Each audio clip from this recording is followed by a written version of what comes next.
Namaste, all, and welcome to our continuing series, Love in Savitri, with our beloved Alakbai. Namaste, sir.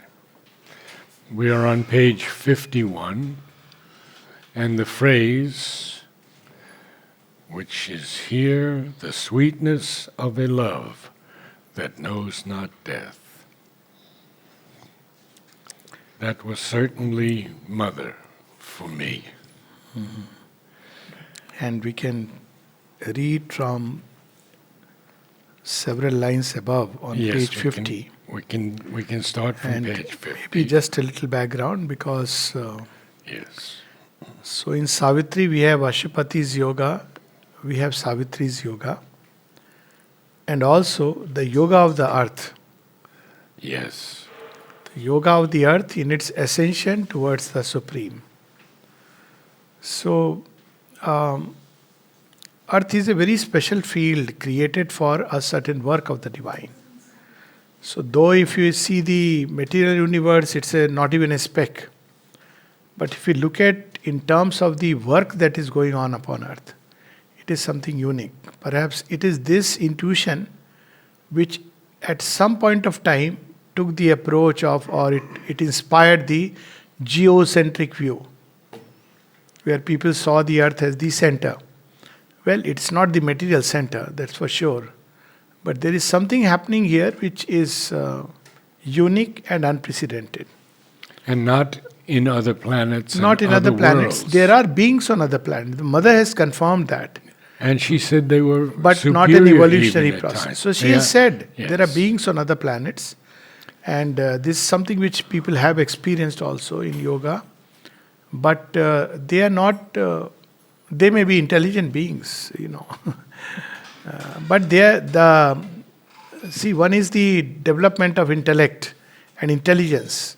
But the other is all the psychic qualities, love, sweetness, warmth, which comes from the psychic. So that part is missing. And this is the evolutionary principle, and perhaps that is why it is denied. Because if you evolve without this core, it can be devastatingly dangerous. This is something we need to understand, that society evolving only along the lines of pure intellectual analysis, discarding the deeper sensibilities of the heart, is a dangerous thing to happen. I've heard a story, and I believe it is true, that the U.S. had developed a weapon that was so extraordinary they could take over the earth. Without killing people, they would just take over the earth. And one evening, a spaceship flew over and destroyed the entire thing, melted it. Mm. At the same time, it seems that this same thing was manufactured in Russia, and another spaceship came over Russia and destroyed it. Yes, so there are civilizations which are there, but this is an evolutionary civilization. And often in our anthropocentric view of God, of creation, we forget that man is at one level a product of this evolutionary yoga taking place in nature. And he is created to consciously participate in the next step. That is his main utility. And if you forget that, then it becomes all man is doing. So man is himself a product nature has created so that he can shoot beyond nature towards a supernature. So he is supposed to be the bridge. That is the significance of man. So that's why there is a very interesting passage in the Gita. Shri Krishna just hints at it. He says that I gave this yoga, he tells Arjuna, this is not a new yoga. I gave this yoga first to Vivaswan, the sun god. And then he goes on to, ultimately Ikshvaku, the solar dynasty. And he says, it gets lost and I am rediscovering it and giving it to you. So Arjuna naturally asks, you are just born recently. How could you give it to the sun? Now the beauty is that he starts with the sun. It's not just a metaphor or a symbol, which of course we can look at it like that. But it is in creation itself. in matter there is a yoga which is going on, whose epicenter is the sun in our universe, and there are many, many suns, several places there are such suns which are like a center. And it is in matter that the evolutionary process is taking place. And the entire yoga ultimately in its bottom, at its root, is between the divine, which is one pole of consciousness, and matter, which is the other pole. And the mother gives a very beautiful example of the serpent biting its own tail. And she says there are two ends at which the divine is closest. One is at the highest pole, which is not easy, even for the gods. The other is in matter. So it's easy to access because he's right there, serpent biting its own tail. So that's where we see it's a yoga of earth which is going on. And in that process, man has been evolved to now consciously participate, have the joy of collaboration, or obviously, like many other species, pass away if he is not ready or not willing or whatever reason to collaborate. God has plans B, and that plan B often, it's just my that it's in ocean when I see the whales and all these, the dolphins. Plan B, 75% intelligence, then it is arrested. That if necessary, ocean is much bigger than the earth. If you look at it like that, aquatic life. I don't know why this movie came recently. I'm not a big watcher of movie, but one or two names I catch and it clicks. Aquaman. I'm not promoting the movie, okay? I have no idea. But this idea of life evolving in the sea, ocean, and evolving to a point which goes even beyond human is something amazing. And there are seeds of life which has gone into it. Atlantis, many other which have entered into it. So there are so many possibilities, but right now our focus is on earth, and earth on in matter, how this evolutionary power is working. And there is in earth something that seeks to express itself. It expresses first as life, it expresses then as sounds, it expresses then as thought, it expresses through vague seekings, and it finally expresses when the fire is lit as aspiration and a yearning toward the divine. And simultaneously, again we see the resistance, the inconscient trying to seek expression. We certainly see it now. Yes, holding back, clipping the wings, disturbing the thoughts, dark feelings, doubts, despair, disharmony, disorder. So, but the battle is on earth. That's why in all these Indian stories of the fight between the gods and the titans, they seem to have a special liking for earth. And why earthlings have participated in it. It's very fascinating. As a child, I would read that Dashrath, the king of, the father of Ram, he had participated in Devasur Sangram. Then I hear about Pururavas, who participated in Devasur Sangram. So I has to be very fascinated. Oh, wow, as a human being you can participate. But how? Now I understand. But that's how it is, that there is something special going on upon earth. And that is the passage which describes here. We can read from Along a Path of Aeons, Serpentine, page 50, almost toward the end. What this yoga of earth is, Mother herself has said that what Savitri contains, one of them is the yoga of the earth in its ascension towards the Supreme.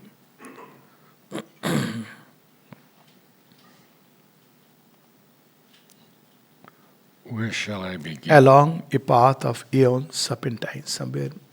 Page 50. 50, right? 50. Okay. Well, I keep getting messed up here. And that's why you see in Sri Aurobindo's symbol, matter aspires. Yes. So remarkable. Matter aspires through life, light, and love. Yes. Along a path of aeons serpentine, in the coiled blackness of her nescient course, the earth goddess toils across the sands of time. A being is in her whom she hopes to know. A word speaks to her heart she cannot hear. A fate compels whose form she cannot see. In her unconscious orbit through the void, out of her mindless depths she strives to rise.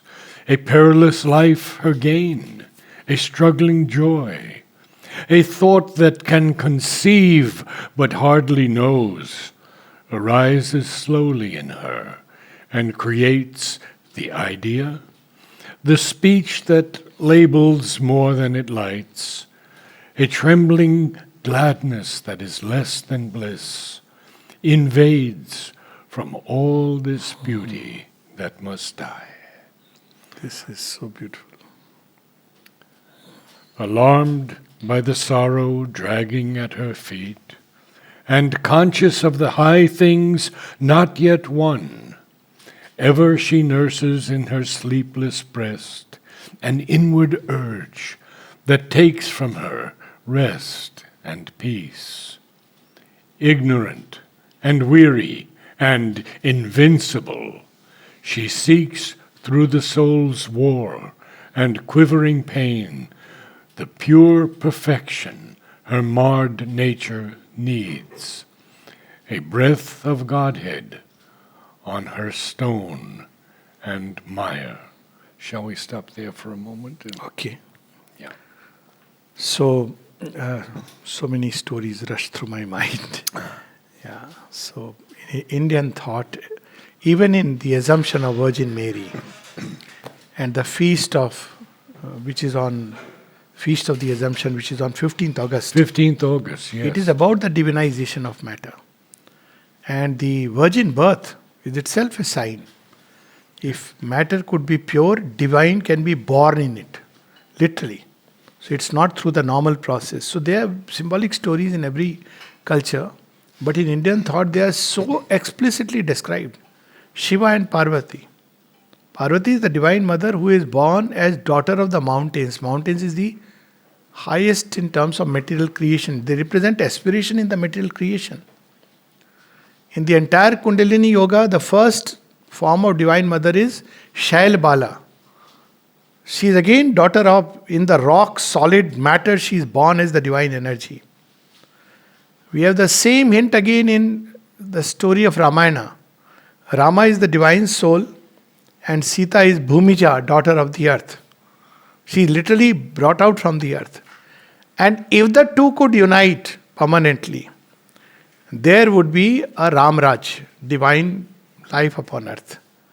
But then the Asura is eyeing, he creates circumstances, fate denies. And of course, we see in Ram's family, there is a turn of events which does not allow that.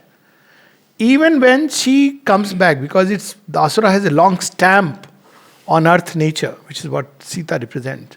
Even when she purifies herself, she is pure, but she has to rediscover that purity. That's what it means. The story of Agni Pariksha is something we all have to pass through. It's not only Sita.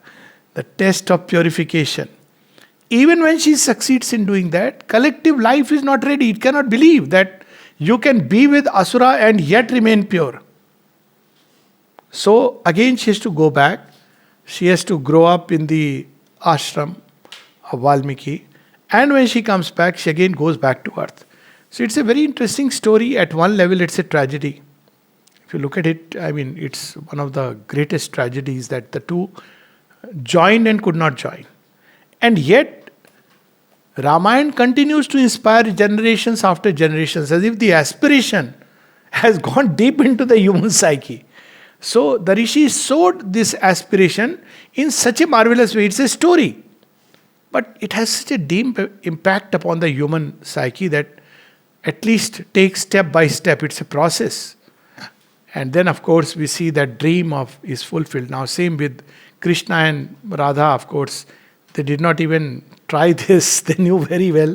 Instead Radha came as Draupadi, or rather the Sangini of Krishna. It is Shiva, none else, but came as Draupadi, and together they cleared the passage. Now Shri Aurobindo comes, and then there is Mother.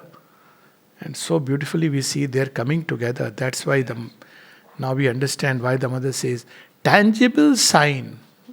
her permanent coming on 24th April 1920, was the tangible sign of the sure victory over Edward's forces. Outwardly, it represented the fact that she, again, the same thing. Look at it, the whole world was embroiled in a war and she had to go away. And then when she comes, it was a sure sign, this time it is going to be. And such a beautiful experience she had. She was in deep meditation and seeing things in the supermind.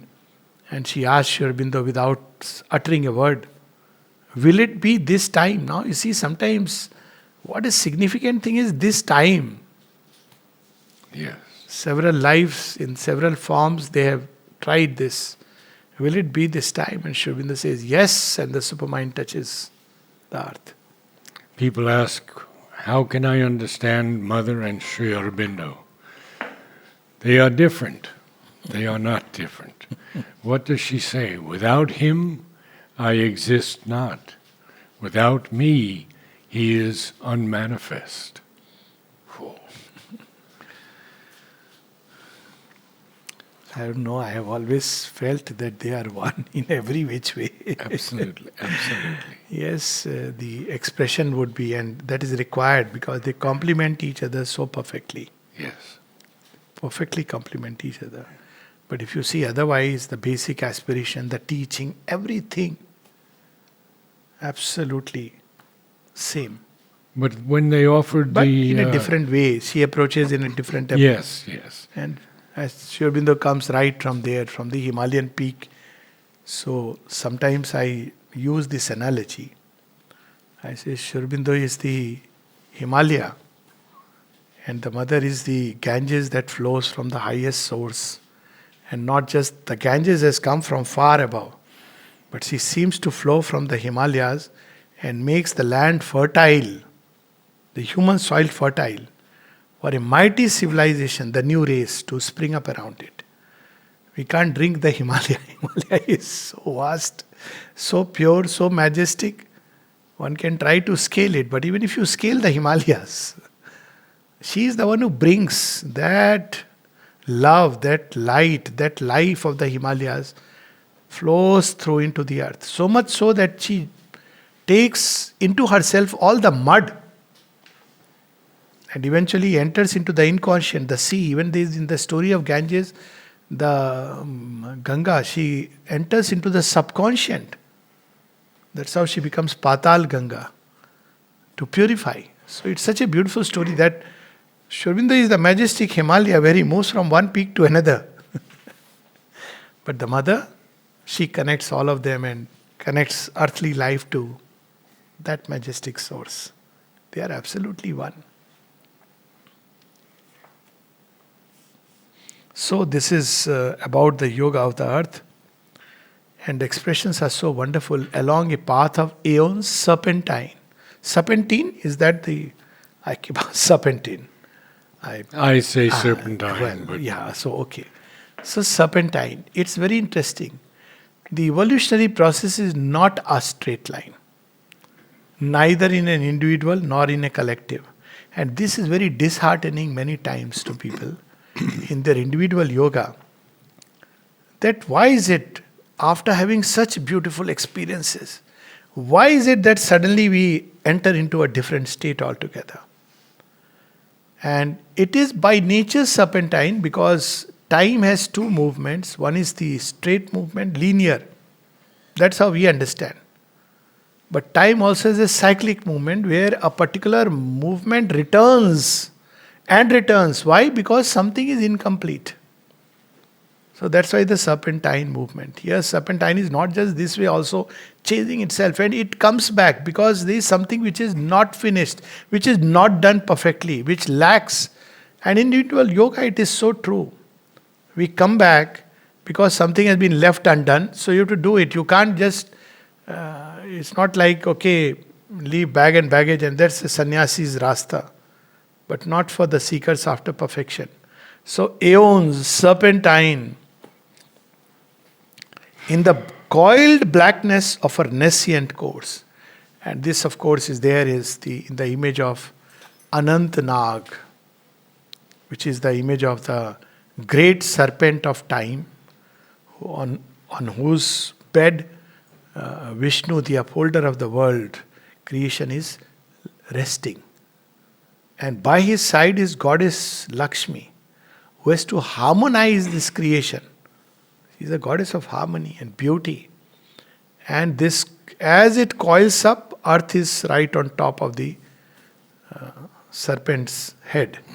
And someone asked Sri Aurobindo, I think it was Sudhir's Monada's father, if I am not mistaken, as a young boy, he knew Sri Aurobindo before, during the revolutionary days. Are these images true? He says, yes, they are not images, they are truths which you can experience by the subtle sight. And then in Isha Vashyupanishad, he speaks about this. It is not just a symbolic representation, it's an occult reality you can experience if the inner sight is open. Because inner sight shows things not as this physical, but in a very different way.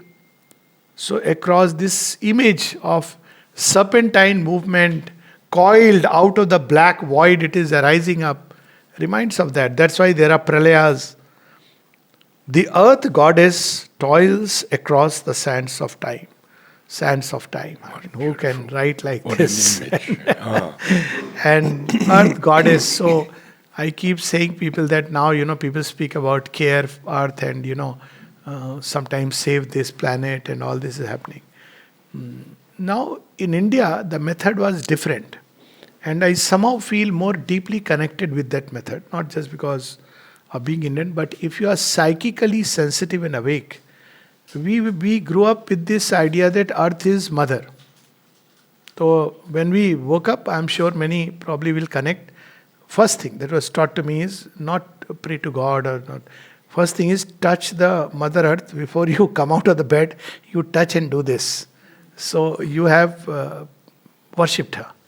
Now that time we didn't understand the meaning. It was just a mechanical act. Then we were taught all this. Every festival, you have sun festival, you have mountain festival, you have river festival. So the earth is a living goddess. This idea comes again and again. All the Puranas, earth went and prayed to the divine. So the avatar came. And this is such a beautiful way of connecting to earth as a living reality. Yes. Because she is a living reality. She is a goddess. It's not just an expression for the sake of it. And when we treat her like a goddess, like a mother, many things automatically will get sorted out. When Sri Aurobindo in Bangla writings speaks about the problem of Hindu-Muslim unity, he has told this in several places. But one of the places he says, one of the reasons why there is disunity is because they don't identify, the Muslims, they don't identify with India as their mother. So you must bring back the idea of mother. He says, you may follow any religion, but can you deny that she is your mother? And if she is your mother, can you ever do anything which is, harmful to her? One has to be totally, I don't know what, to deny one's own mother or, harm her. And it's very interesting, this idea of motherland. Because fathers can be doubtful, but not mothers. Mother is mother. You can't doubt. Are you sure you're my mother? You can doubt about parentage in terms of father, but with mother, it's there. So this idea of mother earth, is something so beautiful. But very few countries have motherland. I know. That's why I was mentioning. Very few countries have. So this whole idea of mother, and earth as mother. So then when we deal with our mother, can we do things which we are doing, throw, dirt upon her, soil her? She's a goddess. Now Sri Aurobindo is saying she's not just any mother, she's a goddess who has chosen this fate. A being is in her whom she hopes to know. There is somebody hidden who is driving her along this course of journey. Yes. Being the immanent divine hidden in matter, the psychic, which is unique to earth. That's what Mother Sri Aurobindo have said, that psychic being is found nowhere else but on earth. Sri Aurobindo coined the term Yes. psychic being. Yes, of course, that part with Mother they coined. But yes, the psychic being is in earth. It's the principle found on earth. It's not used anywhere in any literature. No. So there are references which you can, Angusht Matra Purush, for instance. But psychic being, one of the many beautiful gifts that Sri Aurobindo has given is that there is this psychic being inside us. Otherwise, there is soul which is left as vague as from wisp of the wool, wisp of the will, to flickering lights, to ghosts, to everything under the sun. But they have not only told us what this soul is and how we can realize it, the indispensable step in the yoga. There is in her this soul, and soul is seated in the lap of the Divine Mother. So this is the image. A word speaks to her heart, she cannot hear. A fate compels, whose form she cannot see. So see, it brings the striving. Why this situation is that, we often say that we can't hear the divine, his voice. Now, we can take two approaches to it. One is we can't see the divine, again equally. One approach is, therefore we deny. The other approach is we develop. It awakens the aspiration. So, the first position is taken by the intellectual mind. What I cannot see is not true. The second position is taken by the intuitive heart, which has faith that divine exists. I cannot see.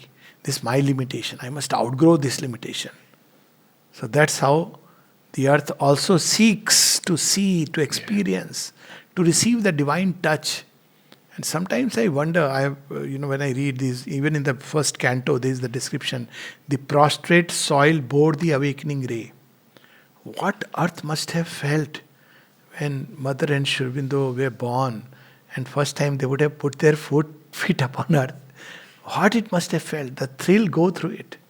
And when Mother would have walked, so often people ask me about ashram. As I see if you ask me about an institution, well, there are views and points, but to me that's not the important element. That is there, but that's one part of it.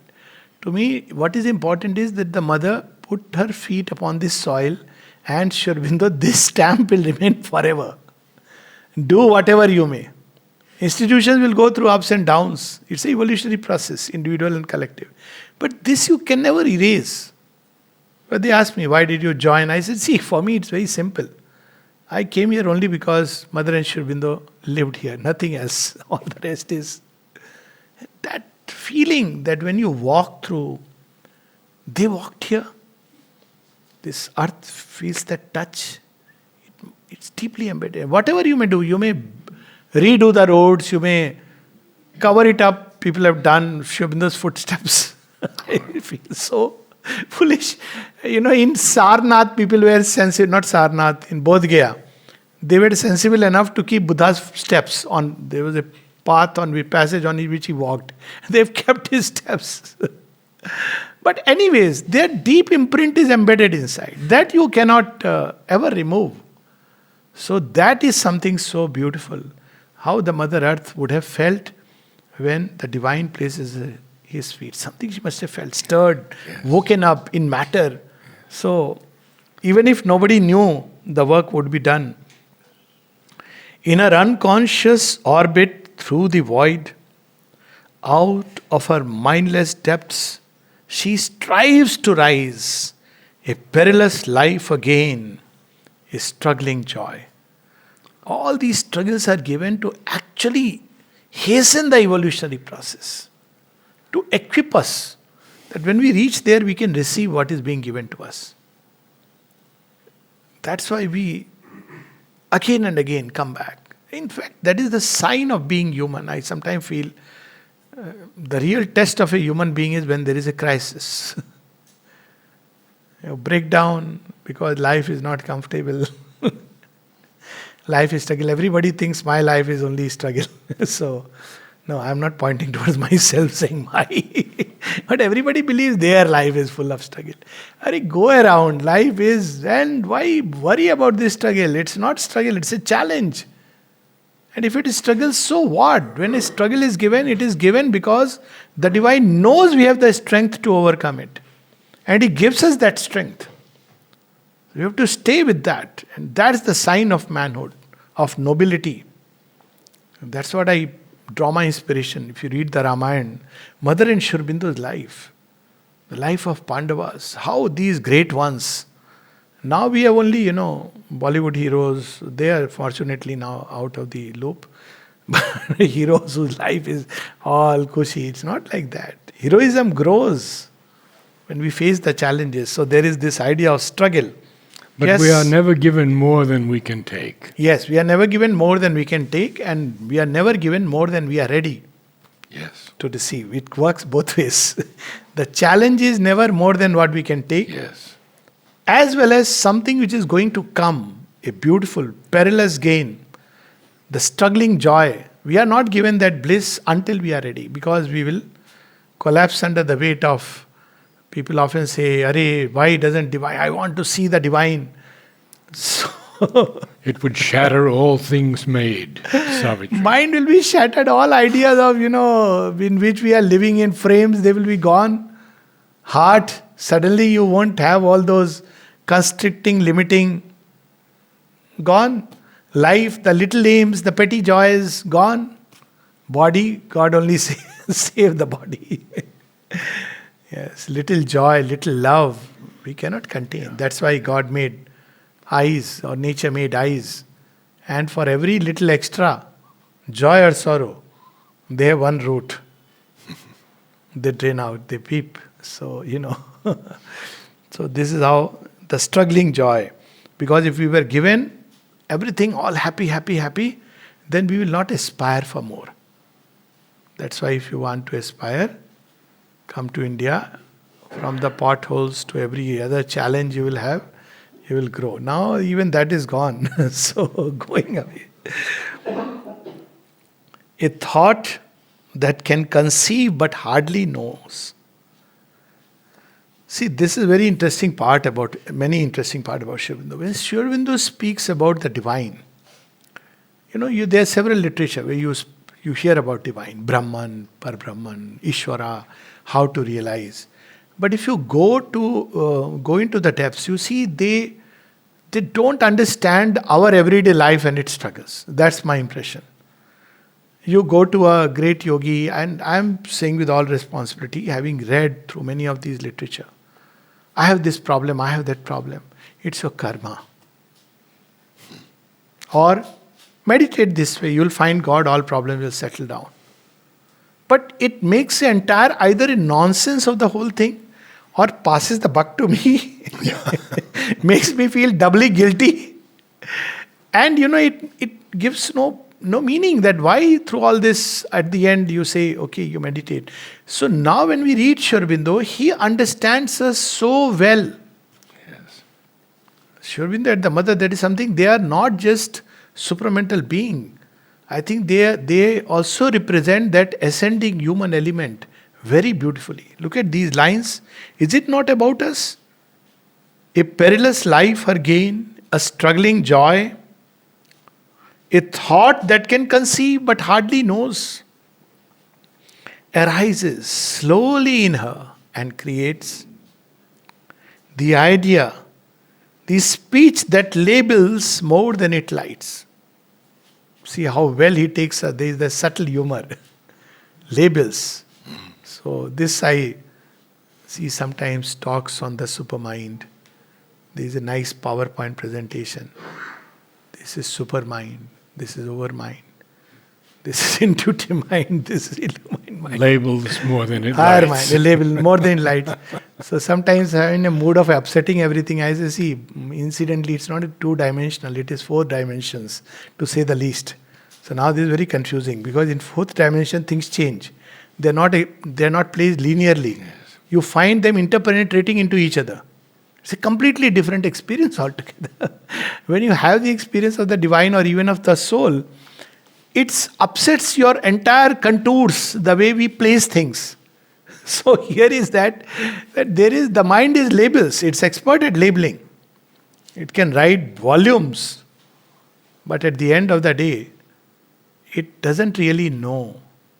So it's a trembling gladness that is less than bliss. Invades from all this beauty that must die. Whose experience is this? Sharbindo's, Ashapati, or ours?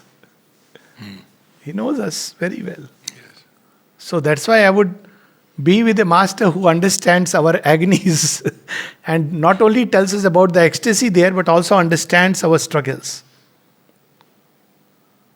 Alarmed by the sorrow dragging at her feet, and conscious of the high things not yet won. See, the image is so wonderful. Imagine you are running towards a goal. You suddenly see a snake chasing you. I don't know if somebody has experienced this or not. I have actually experienced this. Coming back after playing my cricket with friends, and suddenly we were jumping, and suddenly we saw this snake on the side. And we ran with double speed. Now you see, it's very interesting. This is danger. But what it did, it accelerated my pace. Lesson learned. So, alarmed at the sorrow dragging at her feet. You don't want to then linger in that same painful, sorrowful world. You want to reach that poise, that state where there can be a stable bliss, stable, the truth where there is no error. You want to find it. And conscious of the high things not yet won.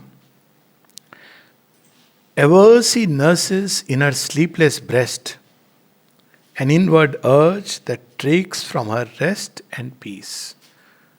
So, the original cause of insomnia. Sleep disturbance.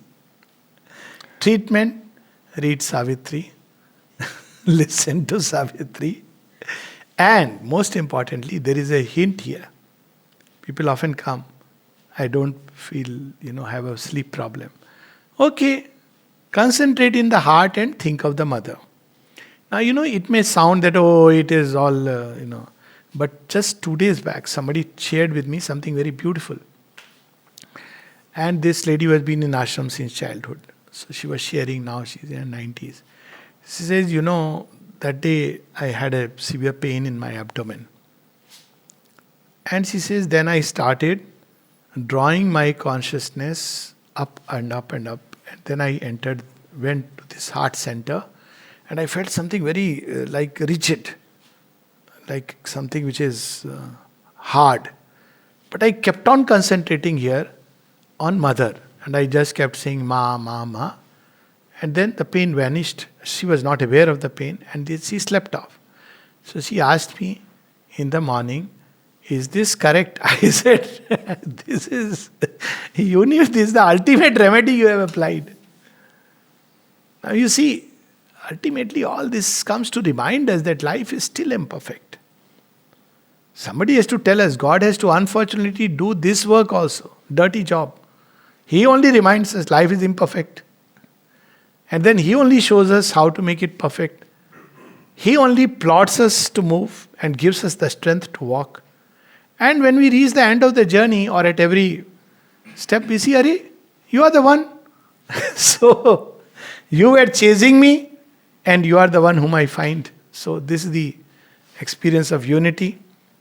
An inward urge that takes from her rest and peace. Now I'd like to go to the line of love. Yes. So we'll read, ignorant and weary and invincible. So lovely. She seeks through the soul's war and quivering pain the pure perfection her marred nature needs, a breath of Godhead on her stone and mire. A faith she craves that can survive defeat, the sweetness of a love that knows not death, the radiance of a truth forever sure. So beautiful. This line is one of my most favorites. Yes. ignorant and wary and invincible. Yes. I just love this word, invincible, coming. Yes. You refuse to be defeated. Even if you're on deathbed, you refuse to be defeated. You carry this urge of victory in lives to come. So one should never give up. People ask then, if you don't give up, but actually if this happens, I said, doesn't matter. Outer circumstances, maybe what? At another place in the book of Fate, Sri Aurobindo writes that fate is a transaction done at every moment between nature and thy soul, with God as the forcing arbiter. Man can accept, he can refuse his fate. Even if the unseen maintains the decree, Yes. yet he writes thy refusal in thy credit page. For doom is not a close, a mystic seal, arisen from the tragic crash of life. The spirit rises mightier with each defeat. Its godlike wings grow with every fall. So it doesn't matter. Even if there is certain death yet within us, we should continue to aspire, continue to, because all this is going depositing. People have this strange, thoughts. People, I don't know where all this has come.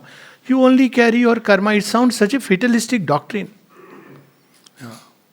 It's not karma. You carry what you have aspired for. That will build your future life. Sometimes to those who are terminally ill, I tell them that you conceive of the life which is beyond and in the life to come. Don't be carried away by the appearance of what death may come. It may come. It comes. But conceive of a life which is beautiful. That's what you are going to, what you conceive today. As Sri Aurobindo says that man is what he can become, inwardly become. That's what is the manhood of man. So it doesn't matter. So that's why he says a faith that can survive defeat. See, repeatedly that same suggestion comes. She seeks through the soul's war and quivering pain.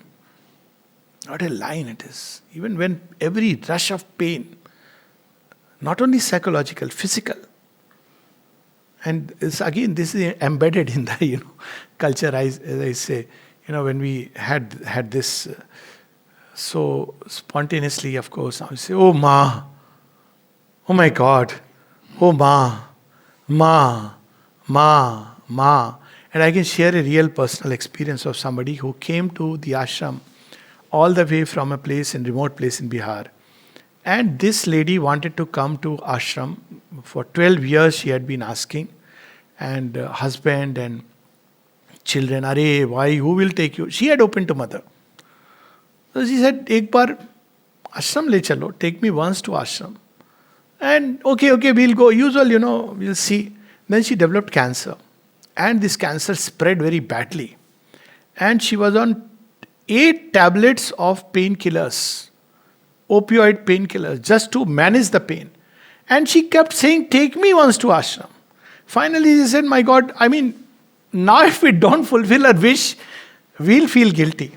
So they brought her to the ashram. Since they knew me, they asked me that, can you arrange for her visit? I said, okay. So I spoke to Dilip Da and he kindly agreed. He said, okay, we'll open the Nalinida's door and we'll take her on a stretcher because she can't walk. So we arranged for the ambulance which brought her. Then in the stretcher, she was taken around the samadhi. I was also holding one of those. I had to be all around, anything happens. She can't even see, she can't go to the ashram, but to the samadhi. And she's constantly in pain and saying, Ma. She's just holding herself. On 21st February she comes. And she then just touches the samadhi. She wants to take the stretcher near and goes. Touches the samadhi, suddenly you feel that, she has found herself and our goal. And then after all that, we kept her in the stretcher for some time lying down there. And then she came into the ambulance. People who took her in the ambulance, our ashram people, they were saying there was such a deep peace in her atmosphere. The lady herself was crying, karahana, in pain. Because even with 8 tablets you can't control. Just imagine. And every time she would have a pang, quivering pain, soul's war with quivering pain. She would say, Ma. And one could sense that Ma is not just, it will call a great destiny down. She went back. 4 days later, she died. Now, when you see such things, you wonder, was it a misfortune? Or was it a good fortune? Did she take a leap across chasms of life and death? Do we miss opportunities when we have pain and we look for outer things? Many times I feel we miss the opportunity. Souls war with quivering pain. What does she seek? The pure perfection her marred nature needs. This is another, again, among the many, many beautiful aspects of Sri Aurobindo's I don't like to use the word yogic philosophy, but yogic vision and his gift is this, that we are seekers of perfection. We are not seekers of escape from the world, calling it illusion. The soul in man cannot be cowardly. It is heroic by its nature. That's why the word virya, from where the word veer comes. Veer is Hindi word for really. There is no equivalent actually. It's not courage. It's something else. Veer, who is ready to sacrifice himself at the altar of a great cause. It comes from virya, and virya is spiritual energy. So who is truly a veer? One who has awakened to his spiritual self. He knows he cannot die. This was taught in ancient India, Kshatriyas, that death means nothing to you. When we read essays on the Gita, and we read those, that passage where he says Arjuna has gathered an answer of a hero to a hero. He says when Sri Krishna is answering Arjuna, he doesn't say from a teacher to a disciple. He says the answer of a hero to a hero. And he says, arise, fight this battle. Either conquer mightily or perish nobly. Conquer mightily and perish nobly. All that you need to see is the glorious summits to which you are climbing. Around you to the forces where good and evil are clashing together, and protect the weak. That's the task given to you. You must do that. What a powerful passage it is, So, she seeks for pure perfection. Our need of perfection in life, whatever way we may conceive it, of course we conceive it very poorly, because human idea of human perfection is that we can have a holiday in Singapore. That's our idea of perfection. Or the idea of love is measured in terms of, number of the cash value and credit value. That's not what it is, but perfection. What is that perfection of love and faith? A breath of Godhead on a stone and mire. Imagine this matter. If it can breed divinity, how beautiful it would be. That's what we must become. Engines of the divine, moved by the divine Shakti. What that life would be. This was the ancient Aryan ideal. Of course, the last secret, they went near, but as we have seen the cyclic journey, it had to come back. The breath of Godhead on her stone and mire, which makes even the stone come alive. A faith she craves that can survive defeat. What is faith? People often say, I had so much faith in the mother, but then I had corona. These two things are contradictory. Faith is that which can survive everything. It survives defeat, it survives death. Faith comes from the soul. Can the soul die? No. So faith cannot die. The secret knowledge of the soul. Yes. Is faith. Yes, absolutely. If faith, she seeks that, which means she wants the soul to come out, because only there you have this faith. The sweetness of a love that knows not death. And there are such examples. Sri Aurobindo, of course, has immortalized Ruru and Pramadvara. And of course, Savitri is a story of love, that survives death. Yeah. Unique story. And love has 1,000 ways of dying. That's what love says to Savitri. It is 1,000 ways to suffer and die. And then she says, my love is not a hunger of the heart. My love is not a craving of the flesh. It comes to me from God, to God returns. So that is the beauty of that love. And that love alone can bear everything and yet remain sweet. Doesn't matter how many times one fails, that's not important. As long as we are clear that that's where we have to go, that is the goal. So the sweetness of a love that knows not death, the radiance of a truth forever sure. So two thoughts this about sweetness of a love. One is, of course, an old man who used to feed her wife. She had dementia, 5 years. She can't recognize. He's my husband. And one day sister said, we can feed her. Why you have to come and feed her, sir? Anyway, she doesn't recognize you. The man's reply, she cannot, but I can recognize her. She doesn't know that I am her husband anymore, but I know she is my wife. And another place which I have known is a story that somebody is very rough, crude, everything, and hauls every possible thing. And the man says, but I love her. Now you see the sweetness of a love that never dies. It doesn't die, it doesn't matter. That is the love that nature, and there are such stories, unparalleled stories in Indian thought, even Asuric lives. I mean, Vrinda, who is immortalized, Tulsi, devotion. The story is like she loved an Asur king. And her love had such power that this man, the Asura, even Shiva can't kill. That is the love which can survive death. This is the ideals which must be given to children. Not the ideal of the typical, what is that film story which they see that after all the challenges they get married. After that there is the end. Because after that the real tragedy begins. Nobody will like to watch the movie. Now they become little courageous and started showing the afterlife, the aftermath. Love has nothing to do with ending in marriage. These are all social concepts. Love is something which remains as a sweetness in the heart. Yes. Always. It is something which cannot die. Any true love can never die. By its nature, you can't slay it. You may do whatever. Circumstances may change. But love, its core, it will never die. Once born, it refuses to die. And if we can connect with the core, then even in our outer life, we can manifest that love. And it's a fact. I can actually ask people across. I have asked sometimes this question. Cutting through nationalities, languages. I said, tell me, once in a while, lifetime, you would have surely felt that deep love. Then circumstances change, situations change. Has that love died? It doesn't die. It refuses to die. It gets covered. It tries to come out through different forms. Once born, of course, then that true love never dies. You can do whatever you want to do with it. In the core, it remains.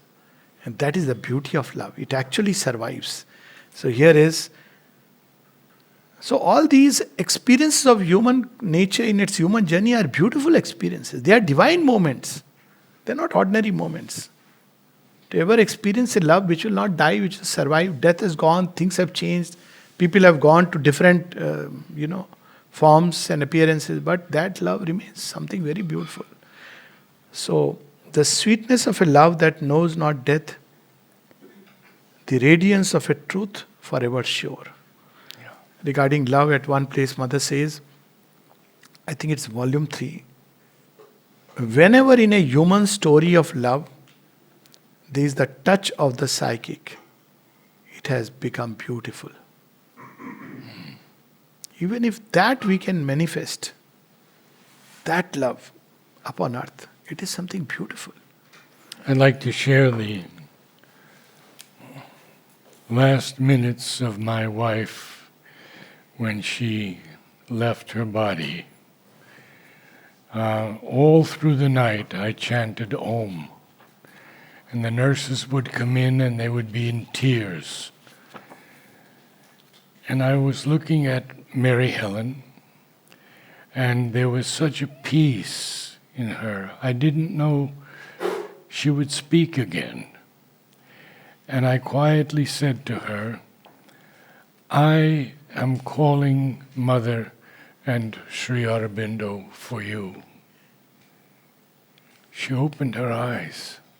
She said, I am too. It's beautiful. And I said to her, you are? And her last words, with a great smile and peace, of course. Beautiful. Of course. These I are am. the things. Hmm? These are the imprints upon earth left by those who have passed before us, Yes. which help in the yoga of transformation. It's not about holding big camps where you teach some technique of meditation. It's the life you live.